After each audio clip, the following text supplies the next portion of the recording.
তো মা গিয়েছে বাগানে, রান্নার ভারটা পুরোপুরি পড়েছে আমার ওপর। হ্যালো এভরিওয়ান, আমি নেহা। কেমন আছো তোমরা সবাই? আশা করি ভালো আছো। আমিও কিন্তু মোটামুটি ভালো আছি আগের থেকে। তো দিনের বেলা ভয়েস দিচ্ছি, আমার ভয়েস ছাড়া অন্য ভয়েসগুলো ইগনোর করে যেও। তো দেখো, এই যে আমার এই চুলোটাই, আমাদের বাড়ির এই চুলোটাই আজকে আমি রান্না করব। আর পাশেই রয়েছে আমার সাইকেল। তো এই চুলোটা আমাদের বাড়িতে যে আসে সেই কিন্তু পছন্দ করে। আর এই যে দেখো, আজকে রান্না হবে কুমড়ো দিয়ে গরুর মাংস। আর এই যে আছে শাক, লাউ শাক, একদম কচকচে গাছেরই, আমাদেরই, মানে আমাদের না, মেজমাদের কাছে। আমি এখানে আনাজ কাটতে বসে পড়েছি আর সঙ্গে আলুও নিয়ে চলে এসেছি, আলু পেঁয়াজগুলো। তো ফ্রেন্ডস, তোমরা যদি এই ভিডিওটা ফেসবুক থেকে দেখে থাকো তাহলে অবশ্যই আমার আইডিটিকে ফলো করে দাও। আর যদি তোমরা ইউটিউব থেকে দেখে থাকো অবশ্যই চ্যানেলটিকে সাবস্ক্রাইব করে রাখো। আর শাকটা কাটা হয়ে গিয়েছিল আর আমি তোমাদের দেখাতে গিয়ে সব শাকগুলোই পড়ে গেল, আবারও আমি তুলে দিলাম। তো চলো এবার এই কুমড়োটা কাটার পালা। তো কুমড়োটাকে আমি ছোট্ট ছোট্ট করে কেটে নিচ্ছিলাম যাতে আমার খোলাটা ছাড়াতে বেশি সুবিধা হয় একটু। তো দেখো, কুমড়োটাকে পিস পিস করে নেওয়ার পরে কিন্তু আমি খুব সহজেই খোসাগুলো ছাড়াচ্ছিলাম। আর এই কুমড়োর খোলা কিন্তু ভাজা করে, তোমরা কি জানো? তাহলে কমেন্ট করো। আপাতত আজকে হচ্ছে না। তো দেখো কত কচকচে কুমড়োটা, কাটতেও দারুণ লাগছিল আর দেখতে তো সেই লেভেলে সুন্দর।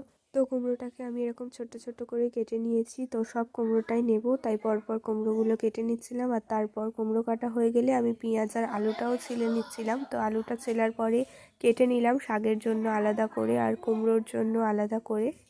সব আনাজগুলো আমি কেটে ফেলেছি। তো আনাজগুলো কাটার পরে খোসাগুলো আমি একটা প্লাস্টিকের মধ্যে রাখছিলাম ওগুলোকে ফেলে দেব বলে। আর এই যে দেখো, সব গুছিয়ে কেটে নিয়েছি আর কুমড়োর দানাটাও কিন্তু রেখে দিয়েছি।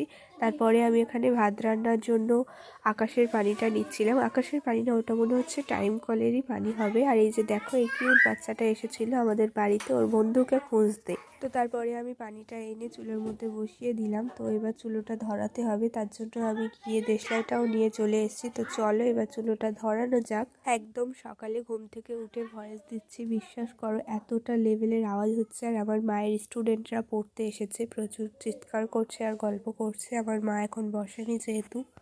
দেখো, আমি চুলোটা কিন্তু খুব সহজে আর খুব তাড়াতাড়ি ধরিয়ে নিলাম। আর সুন্দর চুলো হলে কিন্তু ধরে যেতে বেশিক্ষণ সময় লাগে না। তো আমি একটু অন্য জায়গায় উঠে গিয়েছিলাম ঢাকনাটা আনতে, তাই চুলোটা লিভে গিয়েছিল। তো আবারও একটা দেশলাই দিতেই চলে গেল। তো এই যে দেখো, আমি সব আনাজগুলো ধুয়ে নিয়ে চলে এসেছি তার মধ্যে। আর এখন কাঠ ধরিয়ে দিয়ে ভাতটা রান্না করে নিচ্ছি। আর ভাতের যেহেতু শুধু পানিটা দিয়েছিলাম, তাই জন্য আমি চালটাও ধুয়ে নিয়ে এসে হাঁড়ির মধ্যে দিয়ে দিলাম। তো কিছুক্ষণ জাল দেওয়ার পরেই দেখি আমার ভাতটা ফুটে গিয়েছে, তাই একটু নেড়ে দিচ্ছিলাম ভালোভাবে। তো ভাতটা ফুটে গিয়েছে কিন্তু এখনও অল্প অল্প বাকি আছে, আমি একটু দেখে নিলাম কতটা